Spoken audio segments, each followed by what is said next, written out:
श्रीमद् भगवद गीता में भगवान श्री कृष्ण बताते हैं कि ज्ञान की प्राप्ति का पात्र कौन नहीं है, कौन ऐसा व्यक्ति है जिसको ज्ञान प्राप्त नहीं होगा।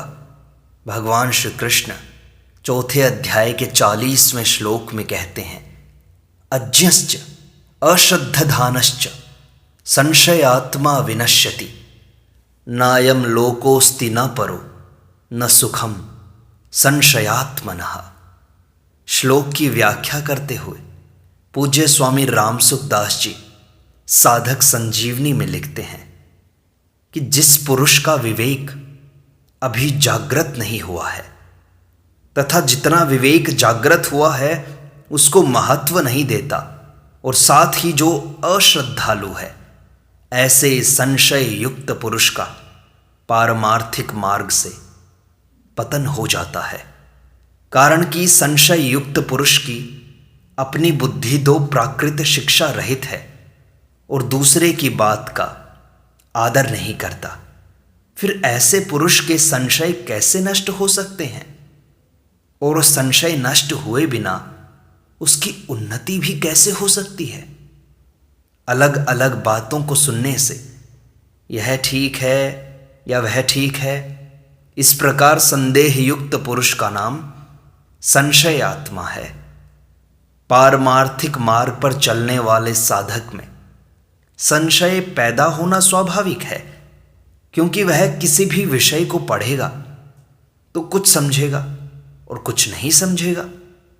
जिस विषय को कुछ नहीं समझते उस विषय में संशय पैदा नहीं होता, और जिस विषय को पूरा समझते हैं उस विषय में संशय नहीं रहता। अतः संशय सदा अधूरे ज्ञान में ही पैदा होता है। इसी को अज्ञान कहते हैं। अज्ञान का अर्थ ज्ञान का अभाव नहीं है।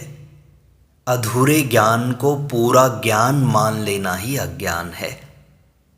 कारण कि परमात्मा का ही अंश होने से जीव में ज्ञान का सर्वथा अभाव हो ही नहीं सकता।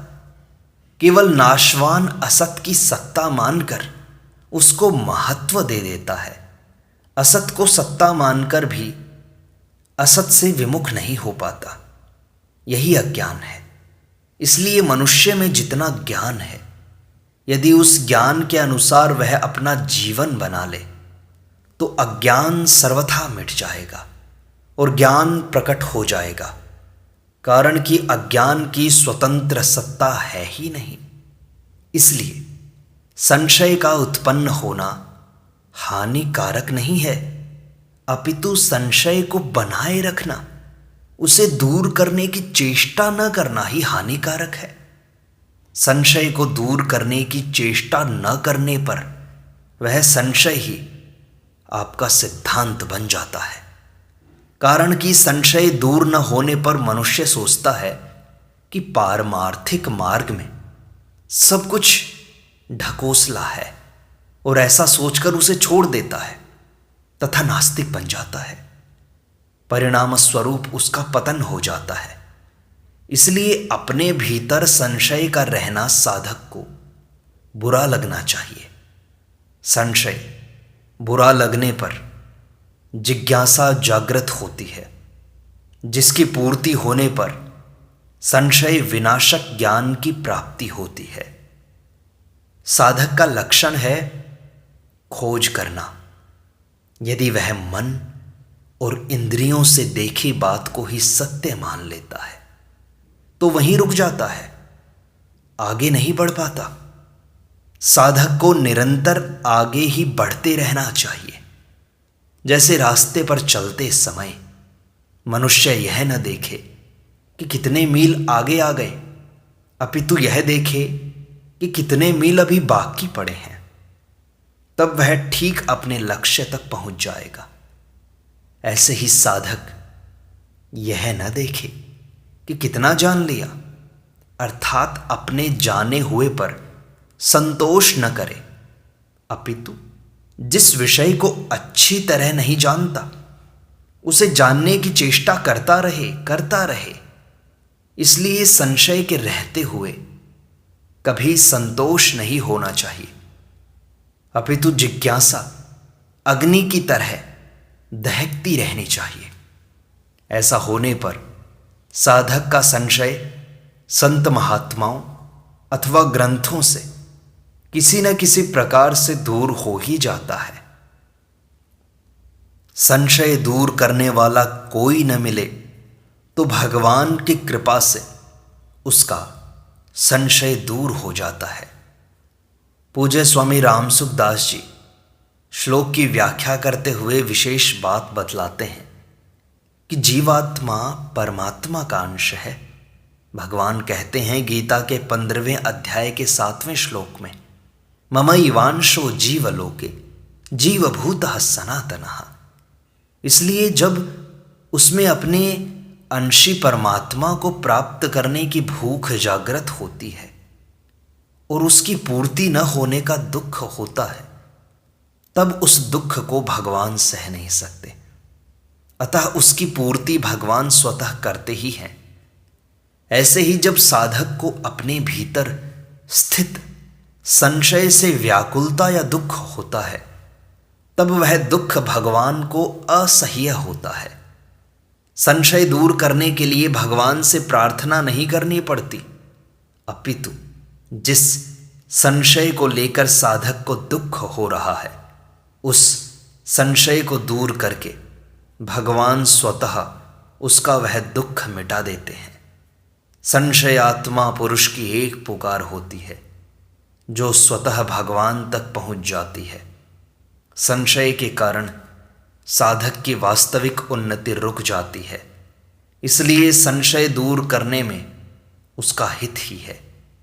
भगवान तो प्राणी मात्र के सुहृद हैं, इसलिए जिस संशय को लेकर मनुष्य व्याकुल होता है, वह व्याकुलता उसे असह्य हो जाती है, तब भगवान उस संशय को किसी भी रीति से, किसी भी उपाय से दूर कर देते हैं।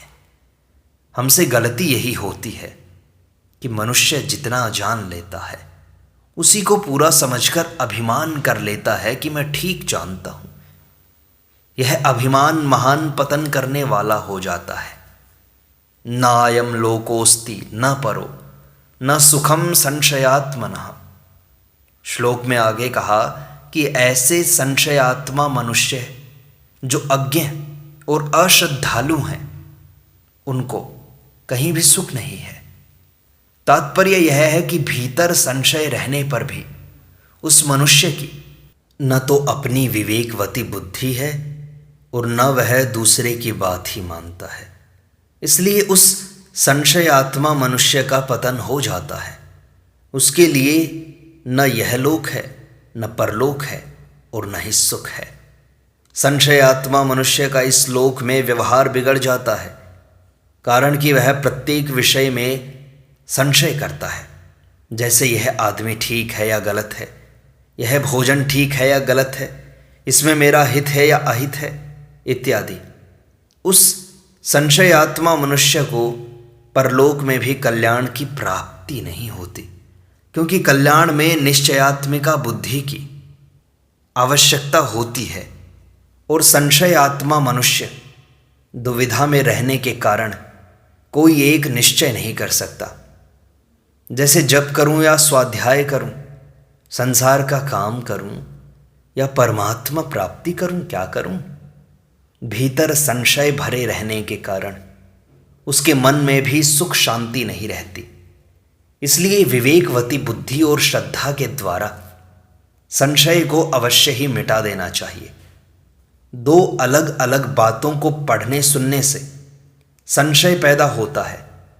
वह संशय या तो विवेक विचार के द्वारा दूर हो सकता है या शास्त्र तथा संत महापुरुषों की बातों को श्रद्धापूर्वक मानने से। इसलिए संशय युक्त पुरुष में यदि अज्ञता है तो वह विवेक विचार को बढ़ाए, और यदि अश्रद्धा है तो श्रद्धा को बढ़ाए, क्योंकि इन दोनों में से किसी एक को विशेषता से अपनाए बिना संशय दूर नहीं होता। परिशिष्ट भाव यह है कि ज्ञान हो तो संशय मिट जाता है, और श्रद्धा हो तो भी संशय मिट जाता है, परंतु ज्ञान और श्रद्धा ये दोनों ही ना हो तो संशय मिट नहीं सकता। इसलिए जिस संशयात्मा मनुष्य में न तो ज्ञान है, विवेक है और न श्रद्धा ही है, अर्थात जो न खुद को जानता है और न दूसरे की बात मानता है, उसका पतन हो जाता है। उसे कभी भी ज्ञान की प्राप्ति नहीं होती।